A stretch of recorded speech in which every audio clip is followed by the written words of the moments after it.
नमस्कार, आप देख रहे हैं आपका अपना चैनल भिवानी हलचल और खबरों के संग में मैं हूं मनोज कुमार। आइए सबसे पहले डालते हैं एक नजर आज की हेडलाइंस पर।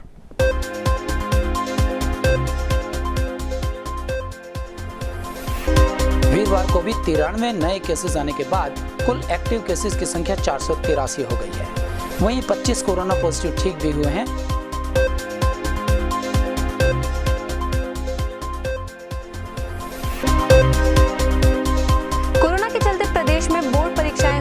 हरियाणा बोर्ड की 10वीं की परीक्षाएं हुई रद्द तो 12वीं की हुई स्थगित।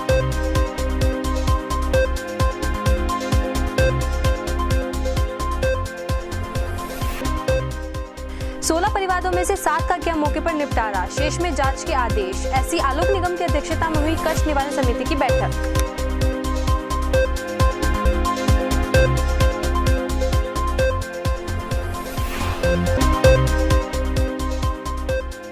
कोरोना महामारी के चलते पूर्व सैनिक कैंटीन के नियमों में हुआ बदलाव।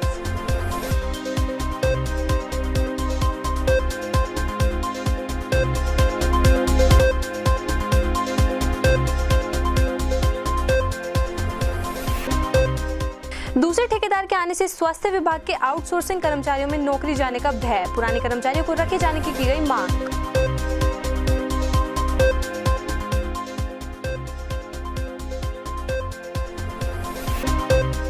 लॉकडाउन के भय से प्रवासी मजदूर कर रहे हैं पलायन, नगर विधायक ने किया दावा नहीं लगेगा लॉकडाउन।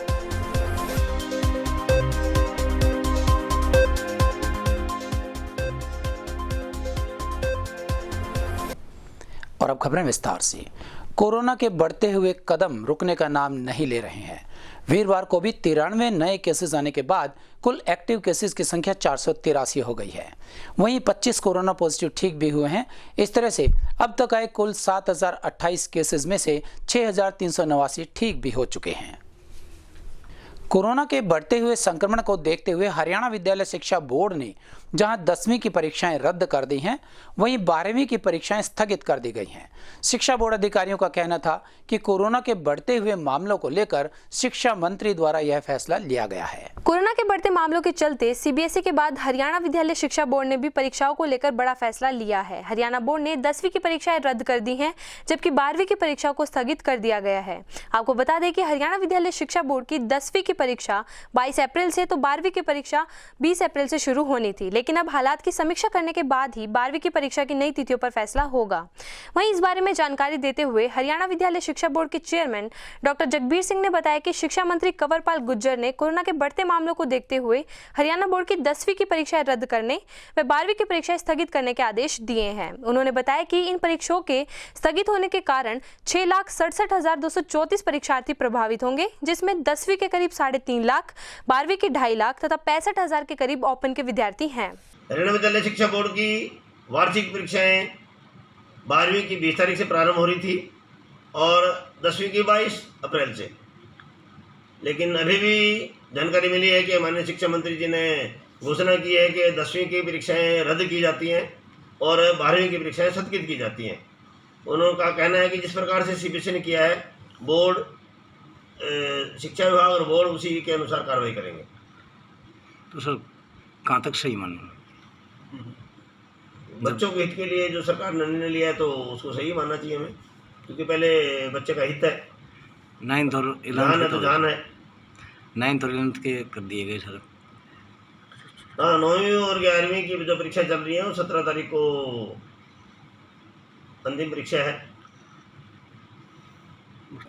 लगभग इस बार 3.5 लाख विद्यार्थियों ने 10वीं परीक्षा देनी थी और 2.5 लाख विद्यार्थियों ने 12वीं परीक्षा देनी थी, और इसके अंदाजा ही 60-65 हज़ार ओपन स्कूल या सीटीपी के सिस्टम के अंतर्गत विद्यार्थियों ने परीक्षा देनी थी।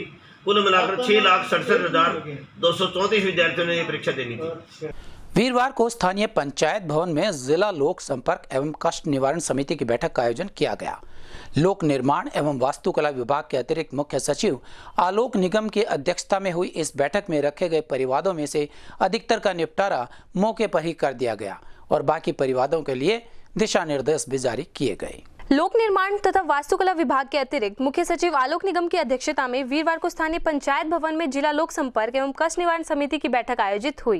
बैठक में कुल 16 परिवाद रखे गए, जिसमें एससी श्री निगम ने 7 परिवादों का मौके पर ही निपटारा किया और शेष परिवादों में जांच के लिए जरूरी निर्देश दिए। वहीं कष्ट निवारण समिति की बैठक में रखे गए विभिन्न 16 परिवादों पर सुनवाई करते हुए अतिरिक्त मुख्य सचिव श्री निगम ने बताया, पीड़ितों को आर्थिक सहायता मुहैया करवाने, उचित न्याय दिलाने, पुलिस जाँच करने, सेक्टरों में पेयजल व सीवरेज समस्या के समाधान करने तथा आधारभूत आवश्यकताओं को जल्द से जल्द लोगों तक पहुंचाने की बात करी। की हमारी मीटिंग थी जिला स्तर की, और इसमें हमारे एससी आलोक निगम जी ने चेयरमैन के रूप में काम किया, और जिस प्रकार की जो बातें सब लोगों ने कही है वे ध्यान से सुनी, और करीब 16 परिवार थे। सारे परिवारों के अंदर कोई त्रुटि नहीं मिली या उनकी संतुष्टि कर दी गई, और वे सारी जो शहर की भी कुछ समस्याएं मैंने दी हैं तो उन पर भी कार्रवाई जल्द से जल्द अमल। मेरा नाम करमवीर है जी, मैं नड़ोई गांव से हूँ जी।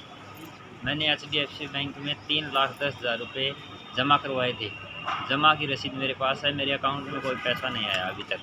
2018 की बात है, 2018 से। क्या आज भी आप कमर्स कमेटी में आए? क्या हाँ जी, आए जी। आज कहा है जी अधिकारी को जांच करने के लिए, आगे देखना अगली मीटिंग में क्या करेंगे पता नहीं। नवरात्रों के चलते तीसरे दिन मां भगवती के स्वरूप चंद्रघंटा देवी की पूजा श्रद्धालुओं द्वारा पूरे विधि विधान के साथ की गई। स्थानीय हुड्डा पार्क के नजदीक स्थित पूर्वा हनुमान मंदिर में हवन यज्ञ का आयोजन भी किया गया और यहां संध्या समय प्रतिदिन की भांति भजन कीर्तन का आयोजन भी होगा। गौरतलब है कि आज नवरात्रि के तीसरे दिन मां के स्वरूप चंद्रघंटा देवी की पूजा बड़े ही विधि विधान व धूमधाम से की जाती है। इसी कड़ी में वीरवार को हुड्डा पार्क के समीप स्थित पूर्वी हनुमान मंदिर में भी मां चंद्रघंटा देवी का गुणगान करने के साथ साथ हवन यज्ञ का आयोजन भी किया गया। वहीं मंदिर में पहुंचे भक्तगणों ने बताया कि मंदिर में सुबह के समय यज्ञ का आयोजन किया गया है तथा संध्या आरती में मां का गुणगान भजन व कीर्तनों के माध्यम से कर माता को मनाया जाता है। इस अवसर पर कोरोना संक्रमण से बचाव के लिए मंदिरों में सभी नियमों व हिदायतों की पूर्ण रूप से पालना भी की गई। मैं सरस्वती, सिद्धपीठ पूर्व वाला हनुमान मंदिर, शिष्य श्री स्वामी सेवानंद सरस्वती। आज माँ चंद्रघंटा तृतीय नवरात्रि है। माँ के नवरात्रि के पावन अवसर पर यहाँ हवन यज्ञ आदि किया जा रहा है, सत्संग कीर्तन किया जा रहा है। जैसे कि सरकार के नियमों के अनुसार सोशल डिस्टेंस का पालन करते हुए सब कुछ माँ की आराधना की जा रही है। मैं राधा कृष्ण मिश्रा श्रीधाम वृंदावन, जो कि प्राचीन पूर्व वाला हनुमान मंदिर में महंत श्री मायानंद सरस्वती जी महाराज के सानिध्य में चैत्र नवरात्रि में, जो कि चैत्र नवरात्रि क्यों मनाया जाता है, क्योंकि आज से नव संवत्सर प्रारंभ होता है। नव संवत्सर यानी कि आनंद नाम का संवत्सर चल रहा है और इसमें शक्ति की विशेष उपासना की जाती है। नवरात्रि में 9 दिन होते हैं, 9 देवियों की अलग अलग उपासना की जाती है।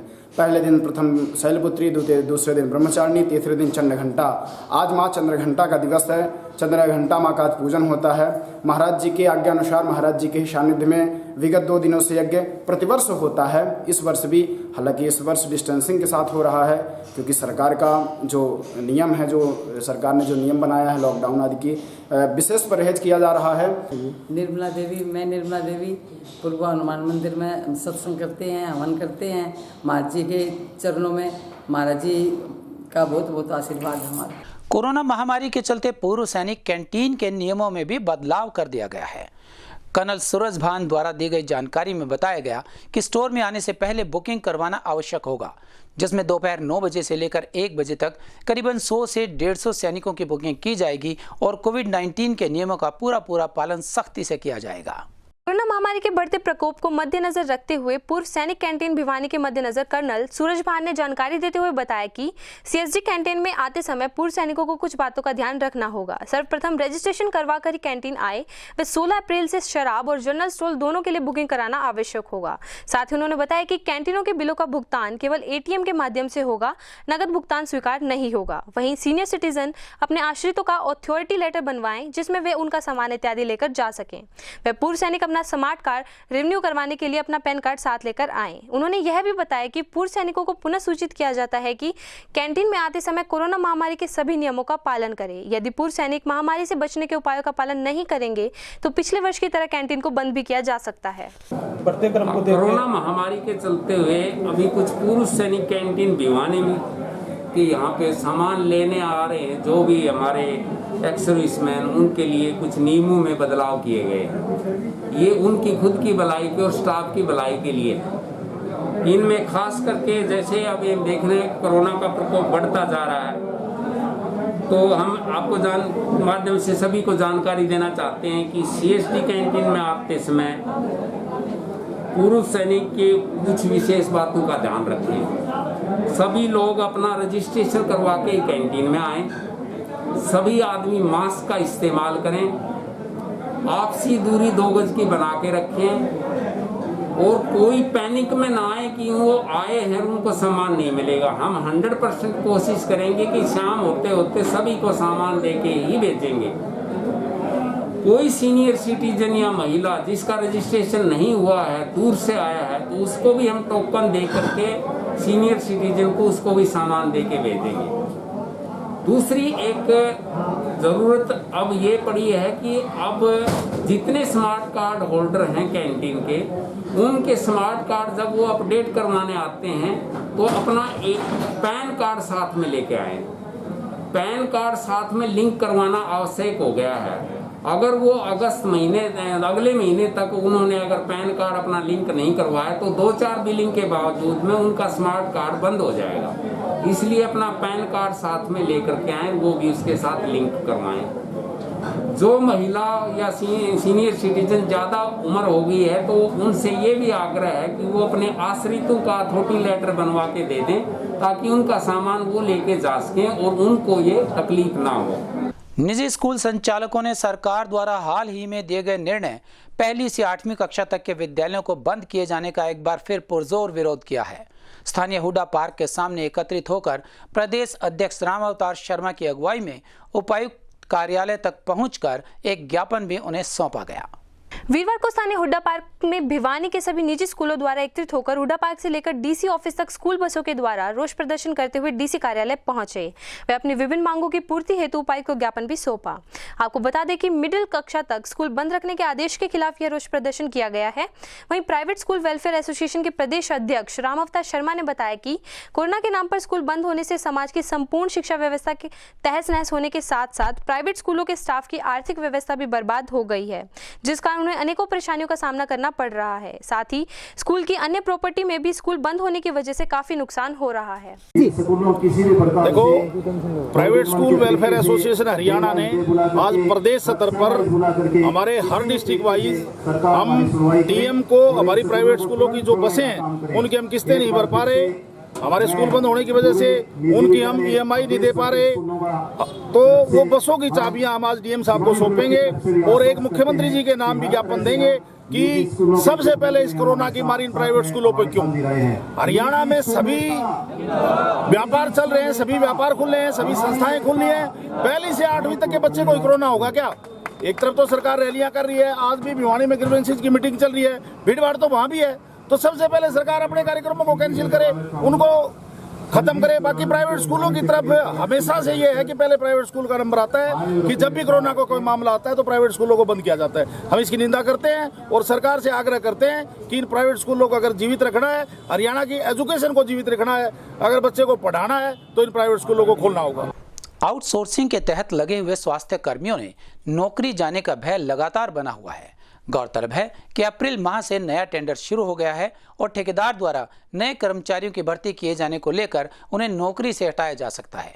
उन्होंने मांग की है कि पुराने कर्मचारियों को न हटाया जाए क्योंकि उन्हें अपने अपने कार्य का पूरा अनुभव है। गौरतलब है कि 1 अप्रैल से शुरू हुए नए टेंडर के चलते ठेकेदार को बदला गया था, जिससे आउटसोर्सिंग के तहत लगे स्वास्थ्य कर्मियों में नौकरी जाने का भय बना हुआ है। इसी को लेकर आज CHC स्वास्थ्य कर्मचारी स्थानीय चौधरी बंसी सामान्य अस्पताल में पार्क में एकत्रित हुए वे अपनी मांगों को लेकर प्रदर्शन किया। वहीं प्रदर्शन कर रहे कर्मचारियों का कहना है कि 1 अप्रैल से नया टेंडर शुरू हो गया है, जिसका ठेकेदार बदला गया था और वह उनकी जगह पर नए कर्मी भर्ती करेगा। इसलिए उन्होंने मांग करते हुए कहा है कि पुराने स्वास्थ्य कर्मियों को न हटाया जाए। साथ ही उन्होंने यह भी कहा कि अगर सरकार उनकी मांगों को नहीं मानती है तो प्रदेश स्तर पर बड़ा आंदोलन होगा। मांग है जी, ठेकेदार ने जो ठेका लिया है अब तक कोई मेल नहीं भेजी है। कर्मचारियों में रोष बना हुआ है कि अटेंडेंस लग नहीं रही रजिस्टर में। लोग साहब कह रहे हैं तुम आते रहो लेकिन तुम्हारी अटेंडेंस नहीं लगेगी। अटेंडेंस नहीं लगेगी तो ये भाई बाहर से आते हैं, किराया लगा के आते हैं, गरीब आदमी हर रोज़ कहाँ से इतना इतना पैसा लेके आए। और जब अटेंडेंस ही नहीं लगेगी तो सैलरी कहाँ से आएगी। और हमने तो 2-3 बार ज्ञापन दे दिया CMO मैडम को भी, ADC को भी, लेकिन हमारी कोई सुनवाई हो नहीं रही और हमारी मेल आई नहीं रही। मदन लाल कौशिक, विभाग प्रमुख एवं प्रदेश कार्य समिति का मेंबर। अधिकारियों को ये मेल नहीं कि भी हाजिर लगाई जाएगी नहीं लगाई जाएगी, इस बात को लेकर के कर्मचारियों में काफ़ी रोष और भय का वातावरण बना हुआ है। हमने 30 मार्च को प्रदर्शन करके यहाँ के CMO साहिबा को ज्ञापन दे दिया था और 12 तारीख को हमने स्वास्थ्य मंत्री, मुख्यमंत्री, DG स्वास्थ्य और CMO साहिबा को पुनः हमने ज्ञापन दिया, लेकिन अभी तक न तो स्वास्थ्य विभाग के अधिकारियों के द्वारा हमारे कोई आश्वासन दिया गया है कि भी तुम्हारा क्या होगा क्या नहीं होगा। कोरोना महामारी संक्रमण के चलते इस वर्ष एक बार फिर से प्रवासी मजदूरों ने अपने घर की ओर रुख कर लिया है। हालांकि इस बारे में नगर विधायक घनश्याम सराफ का कहना था कि प्रदेश सरकार ने पूरी तरह से सुरक्षा और पुख्ता प्रबंध किए हुए हैं और यहाँ लॉकडाउन की भी संभावना नहीं है, इसीलिए मजदूरों को अपने घरों में वापस जाने की आवश्यकता नहीं है। कोरोना महामारी से बचाव के लिए हरियाणा सरकार द्वारा पुख्ता प्रबंध किए हुए हैं, लेकिन इन प्रबंधों के बावजूद भी निरंतर कोरोना मरीजों की संख्या में वृद्धि हो रही है। वहीं हरियाणा सरकार द्वारा लगाए गए नाइट कर्फ्यू का सीधा असर प्रवासी मजदूरों को देखने पर मिला। प्रवासी मजदूर अपना काम धंधा छोड़कर वापस अपने घरों की ओर जाने लगे हैं। जब मजदूरों से इस बारे में बातचीत की गई तो उनका कहना था कि पिछले साल भी कोरोना महामारी की वजह से ये लोग 3 महीने तक यहाँ फंसे रहे। हालांकि जिला प्रशासन व अनेक सामाजिक संगठनों द्वारा इनकी मदद तो की गई, लेकिन घर जाने की चिंता उन्हें सता रही थी। इसी कारण ये मजदूर पहले ही अपना काम धंधा छोड़कर वापस अपने घरों की ओर जा रहे हैं। वहीं जब इस बारे में नगर विधायक घनश्याम सराफ से बातचीत की गई तो उन्होंने बताया कि हरियाणा में कोरोना महामारी के बचाव के लिए सभी पुख्ता प्रबंध कर लिए गए हैं तथा लगातार कोविड की वैक्सीन भी लोगों को लगवाई जा रही है। साथ ही उन्होंने कहा कि हरियाणा में लॉकडाउन नहीं लगेगा, इसलिए मजदूरों को घबराने की आवश्यकता नहीं है। क्यों जा रहे हो गाँव? पिछले साल लॉकडाउन के कारण में मालूम थोड़ा लफड़ा आ गया तो इसलिए मान लो गाँव जा रहे हैं। तब की बार पहली बार पहले मालूम संभावना लॉकडाउन की। हाँ, तो गाँव जा रहे, गाँव जा कमाने के लिए आए थे। हाँ। तो कोई फायदा तो नहीं हुआ होगा? हाँ? क्या फायदा हुआ आपको? मान लो आप आए यहाँ कमा नहीं पाए तो वापिस पलायन करे, यहाँ लॉकडाउन लग जाएगा तो बड़े क्या करेंगे? 1 साल पहले जी बरसात क्या कहेंगे? गाँव जा रहे हैं। कहाँ के रहने वाले हो? झांसी। किस लिए जा रहे गाँव? लॉकडाउन की सुनना है कि लॉकडाउन लग रहा है। अगले साल 1.5 महीना बैठे रहे थे। कुछ जगहों पे ये क्या किया जा रहा है कि लॉकडाउन लग जाएगा पूरे क्षेत्र में, इसलिए हम यहाँ से पलायन कर रहे हैं। लेकिन न तो हरियाणा सरकार की कोई मंशा लॉकडाउन लगाने की है और न हमारी सरकार ने किसी को ये प्रूफ दिया है कि हमारा कोरोना पॉजिटिव केस अभी कम है और वो काबू में सबको लेकर हमारी सरकार चिंतित है। लेकिन कोई भी प्रवासी यदि यहाँ से जाता है तो लोग ये समझते हैं कि कोरोना की वजह से ये अपने क्षेत्र में से भाग जाए, लेकिन ऐसी कोई बात नहीं है। अधिकारी भी और हमारे जो वर्कर हैं, ये सारे वर्कर प्रवासी मजदूर अच्छी तरह यहाँ रुके हुए हैं, कोई लंबी चौड़ी बात नहीं है। 11 अप्रैल से 14 अप्रैल तक मनाए गए टीकाकरण महोत्सव के अंतर्गत स्वास्थ्य विभाग ने 84% वैक्सीनेशन किया। इस उत्सव के चौथे दिन 7000 लोगों को वैक्सीन लगाने का लक्ष्य रखा गया था, लेकिन इससे कहीं अधिक 9747 लोगों को वैक्सीन लगाई गई, जिसमें 14 प्राइवेट टीम सहित कुल 46 टीम्स का योगदान रहा। भिवानी जिले में कोरोना संक्रमण के बचाव के लिए वैक्सीनेशन उत्सव के चौथे दिन 7000 लोगों को वैक्सीन लगाए जाने का लक्ष्य था, जिसे जिला स्वास्थ्य द्वारा पूरा करके लक्ष्य से भी ज्यादा 9747 व्यक्तियों को वैक्सीन लगवाई। वहीं चौधरी बंसीलाल सामान्य अस्पताल के नोडल अधिकारी डॉक्टर आशीष सांगवान ने बताया कि पूरे भारतवर्ष में टीका उत्सव मनाया गया था, जिसमें जिला भिवानी में 4 दिन में 29,539 लोगों ने वैक्सीनेशन लगवाई है। वह भिवानी जिले में 88 दिनों के अंदर 1 लाख लोगों ने वैक्सीनेशन लगवाई है तथा अब तक भिवानी जिले में 1,12,000 लोगों ने कोरोना वैक्सीन लगवा ली है। आपको बता दें कि भिवानी में 3 लाख लोगों को वैक्सीन लगाने का लक्ष्य रखा गया है, जिसे जल्द ही पूरा कर लिया जाएगा। 11 से 14 अप्रैल तक पूरे भारतवर्ष में एक टीका उत्सव बनाया गया था, जिसमें डिस्ट्रिक्ट भिवानी के अंदर 4 दिन का अगर हम डाटा मान के चलें तो 29,539 बेनिफिशरीज़ को हमने वैक्सीन लगाई है और हमने डिस्ट्रिक्ट भिवानी के अंदर 1 लाख का आंकड़ा अभी 88 दिन के अंदर अंदर पूरा कर दिया है। टोटल अगर मैं बताना चाहूँगा तो इसमें 1,12,000 डोजेज़ के करीब हम बेनिफिशरीज़ को दे चुके हैं। वैक्सीन पर्याप्त मात्रा में है हमारे पास और हमारा लक्ष्य है जो हमारी 3 लाख की जो टारगेट बेनिफिशरीज़ हैं उनको जल्द से जल्द कवर करने का हमारा लक्ष्य रहेगा। हम छुट्टी वाले दिन भी हम 30 तारीख तक हम वैक्सीन लगाने का कार्य शुरू रखेंगे। स्थानीय बावड़ी गेट क्षेत्र में स्थित पार्क में डॉक्टर भीमराव अंबेडकर बाबा साहिब की 130वीं जयंती के अवसर पर विश्व हिंदू परिषद के कार्यकर्ताओं द्वारा एक विशेष कार्यक्रम का आयोजन किया गया।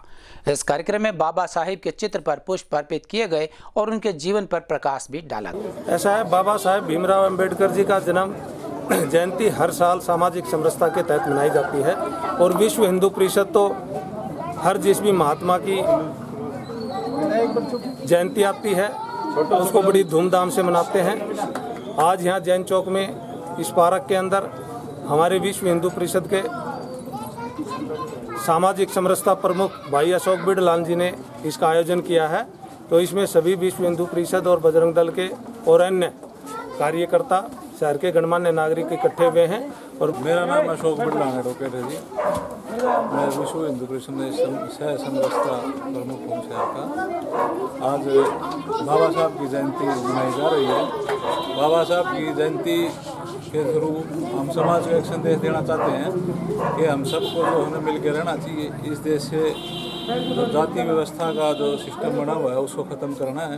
वरुण बजरंगी जिला महामंत्री विश्व हिंदू परिषद के तहत आज बाबा साहब अम्बेडकर जी की जयंती बनाई गई, धूमधाम से बनाई गई। उनके जन्म दिवस पर बच्चों में लड्डू बांटे गए, पुष्प अर्पित किए गए और एक सामाजिक समरसता का संदेश हमने समाज में दिया। और अब जाने से पहले एक नजर आज की हेडलाइंस पर।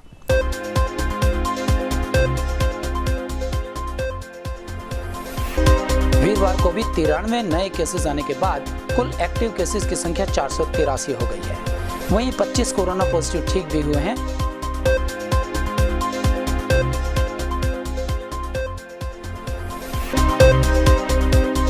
कोरोना के चलते प्रदेश में बोर्ड परीक्षाएं हुई रद्द। हरियाणा बोर्ड की 10वीं की परीक्षाएं हुई रद्द तो 12वीं की हुई स्थगित।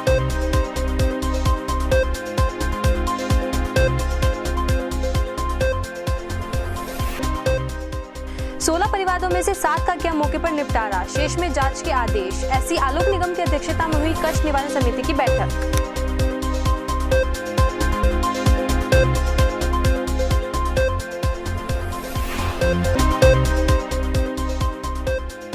कोरोना महामारी के चलते पूर्व सैनिक कैंटीन के नियमों में हुआ बदलाव।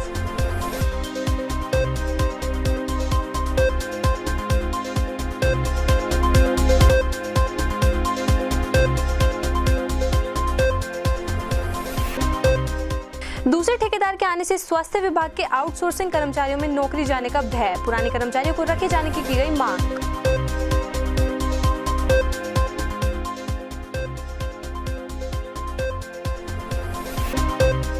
लॉकडाउन के भय से प्रवासी मजदूर कर रहे हैं पलायन। नगर विधायक ने किया दावा, नहीं लगेगा लॉकडाउन।